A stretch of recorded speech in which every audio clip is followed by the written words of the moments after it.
it is the time to read role of small business in rural India. Role of small business in rural India. जो हमारा गांव है, देश में गांव है, ग्रामीण भारत है, उसमें स्मॉल बिजनेस ने क्या क्या किया है. तो सबसे पहली बात, पहला पॉइंट आता है एम्प्लॉयमेंट. भाई एम्प्लॉयमेंट से क्या फ़ायदा हुआ है. स्मॉल बिजनेस जो हैं वो हमारे ग्रामीण भारत में ही है, रूरल इंडिया में ही देखने को मिलते हैं. यदि हम बात करें बिग सिटीज़ की, इंडस्ट्री जो जहाँ पे टिकी हुई हैं बड़ी बड़ी, वो सारी की सारी ना मेट्रो सिटीज़ में हैं, या डेवलप्ड सिटीज़ जो अच्छी तरह आती हैं, जहाँ पर सारी की सारी फैसिलिटी ट्रांसपोर्ट, कम्युनिकेशन, बैंकिंग की आसानी से मिल जाती हैं.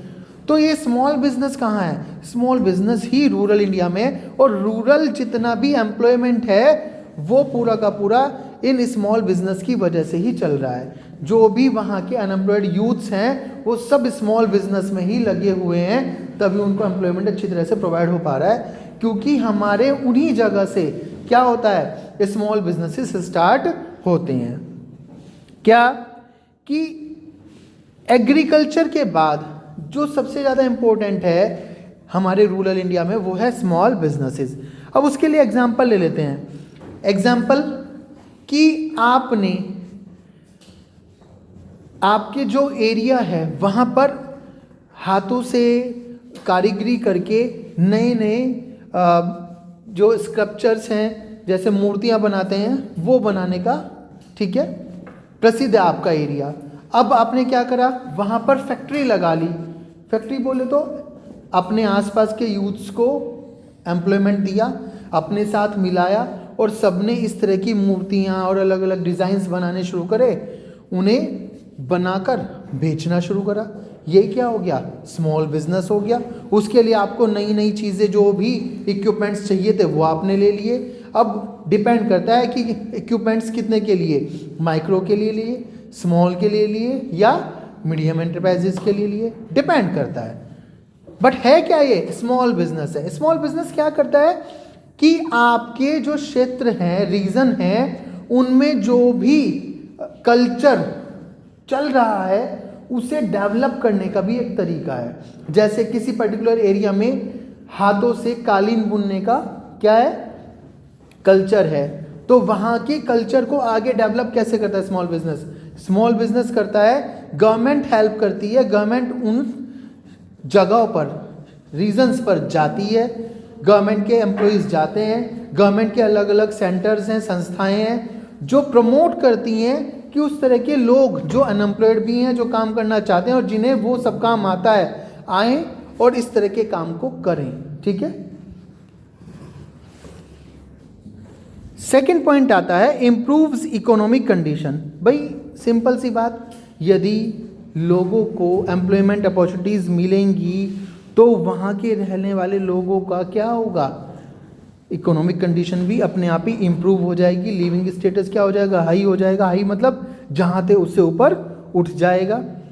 तो रूरल इंडिया में ही बात चल रही है एम्प्लॉयमेंट की. वहीं का कल्चर है, वहीं की स्पेसिफिक रॉ मटेरियल है, वहीं के लोग काम कर रहे हैं, प्रोडक्शन कर रहे हैं, सर्विसेज दे रहे हैं और इनकम कर रहे हैं. तो उनकी living conditions, living status improve होनी ही होनी है, इकोनॉमिक कंडीशन इम्प्रूव होनी ही होनी है.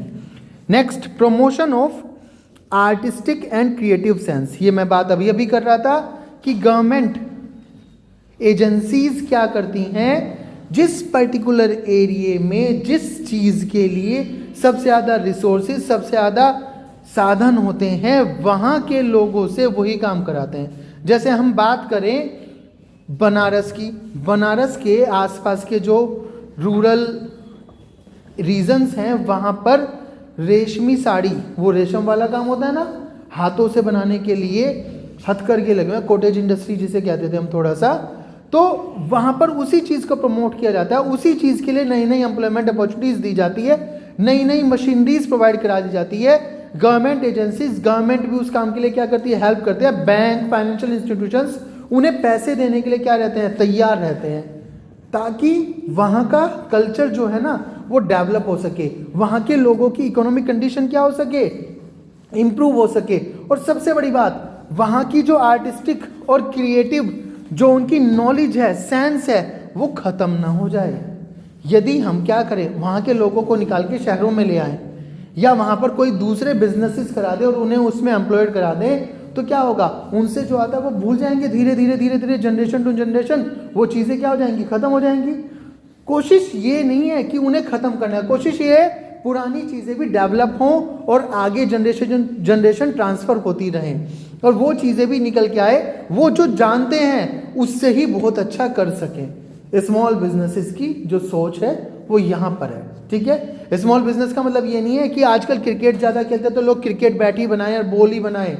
आजकल क्या होता है, पाउडर ज़्यादा चलता है, सॉप ज़्यादा चलते हैं तो वही बनाएं, रेडीमेड गारमेंट और शूज़ ज़्यादा चलते हैं तो वही बनाएं। नहीं, कल्चर जो आपका है, कल्चर में क्या है, रॉ मटेरियल जो आपके पास है, ठीक है, क्वालिटी जो आपके जानते हो, स्किल्स जो आपके अंदर है, उन्हीं के द्वारा स्मॉल बिजनेसेस क्या करते हैं, बिजनेस को शुरू कराने की कोशिश करते हैं। उसी आर्टिस्टिक वर्क को, उसी क्रिएटिव सेंस को आगे प्रमोट करने की कोशिश करते हैं।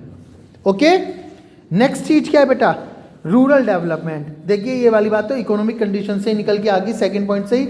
जब एक व्यक्ति को एम्प्लॉयमेंट मिला, उस व्यक्ति का लिविंग स्टेटस इंप्रूव हुआ, इकोनॉमिक कंडीशन अच्छी हुई, तो पूरे के पूरे गांव की भी क्या हो जाएगी, पूरे के पूरे एरिया की भी क्या हो जाएगी, रीजन की भी क्या हो जाएगी, रूरल डेवलपमेंट अपने आप हो जाएगी। कैसे हो जाएगी, रिकंस्ट्रक्शन, सस्टेन्ड ग्रोथ और रिमूवल ऑफ रीजनल डिस्पैरिटी। तो रूरल रिकंस्ट्रक्शन या सस्टेन्ड ग्रोथ कैसे हो रहा है, आप जानते हैं अच्छी तरह, अभी जो आपने पढ़ा। आप एक बात जानते हैं कि हमारे एरिया में ना कुछ, जैसे आपके एरिया में क्या होता है, शुगर केन होते हैं, ज़्यादा से ज़्यादा जैगरी होती है, तो उस जैगरी गुड़ बनाने के लिए, शक्कर बनाने के लिए उन्हें इक्विपमेंट्स चाहिए, रॉ मटेरियल यहाँ पे प्रोवाइड होता है, लोगों को बनाना आता है, तो उन्हें इक्विपमेंट्स प्रोवाइड कराना, उन्हें प्लांट मशीनरी प्रोवाइड कराना, उन्हें बताना कि किस तरह से वो अच्छा से अच्छा गुड़ बनाएं और क्या करें, उसे आगे भी लोगों को सिखाएं। फिर दूसरी बात, उसे बनाकर प्रोडक्शन करके मार्केट में सेल करें। देखिए ज़रूरी नहीं है कि जो इंपोर्ट एक्सपोर्ट होता है वो किसी पर्टिकुलर रेडीमेड गारमेंट का ही होता है या कॉपर का ही होता है, आयरन का ही होता है, शूज़ ही आते हैं विदेशों से, या कंप्यूटर्स और मोबाइल फ़ोन्स ही होते हैं। आप आज की तारीख में लोगों की आवश्यकताओं के लिए कोई भी चीज़ कहीं पर भी बेच सकते हो। डिपेंड करता है क्या आपकी चीज़ को लोग पसंद करते हैं, यूजेबल हैं, उसके यूजेस कितने हैं, उसका फ़ायदा क्या है। जैसे आपने सुना भी होगा कि अभी भी अमेज़न पे इस तरह की भी सर्विसेज हैं, इस तरह के प्रोडक्ट भी डिलीवर होते हैं। काऊ डंग, ठीक है ना, उसके काऊ डंग के जो भी केक्स होते हैं वो बिक रहे हैं, लोगों को चाहिए क्योंकि वो अवेलेबल नहीं है इजली, किसी एरिया में शुगर केन अवेलेबल नहीं है, तो आप वहाँ क्या कर सकते हैं, वहाँ पर भी अपने सामान को भेज सकते हैं। बस शुरुआत करने की देरी है, ठीक है। तो गवर्नमेंट ने स्मॉल बिजनेसेस के लिए यही सब कुछ सोच के ये MSMED एक्ट बनाया था, या जब भी इंडस्ट्रियल डेवलपमेंट एक्ट बना था तब यही सोच के स्मॉल बिजनेसेस को शुरू किया गया था, उन्हें अलग अलग तरह की हेल्प दी गई थी, ठीक है, ताकि लोकल रिसोर्सेज का क्या हो सके, मोबिलाइजेशन हो सके।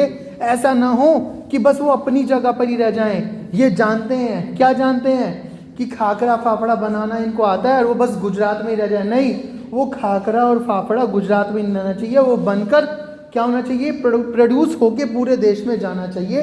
तो इस तरह के स्मॉल बिजनेसेस को, जो भी होममेड बिजनेसेस हैं, होममेड जो सामान बनाते हैं और वो लोकल में ही प्रोड्यूस करते हैं, उन्हें हेल्प करके उन्हें बड़ा बनाना, इतना बड़ा बनाना कि कम से कम वो अपने गुड्स को दूसरों को भी फ़ायदा पहुंचा सके, अपने आप को एम्प्लॉयमेंट दें, दूसरे लोगों को एम्प्लॉयमेंट दें, सर्विसेज दें, ताकि सभी की सस्टेन ग्रोथ और डेवलपमेंट हो सके। स्मॉल बिजनेसेस के लिए ये गवर्नमेंट सोचती है और यही रूरल इंडिया में स्मॉल बिजनेसेस का सबसे बड़ा रोल है, ठीक है, जो सभी लोगों को एक साथ जोड़े हुए हैं।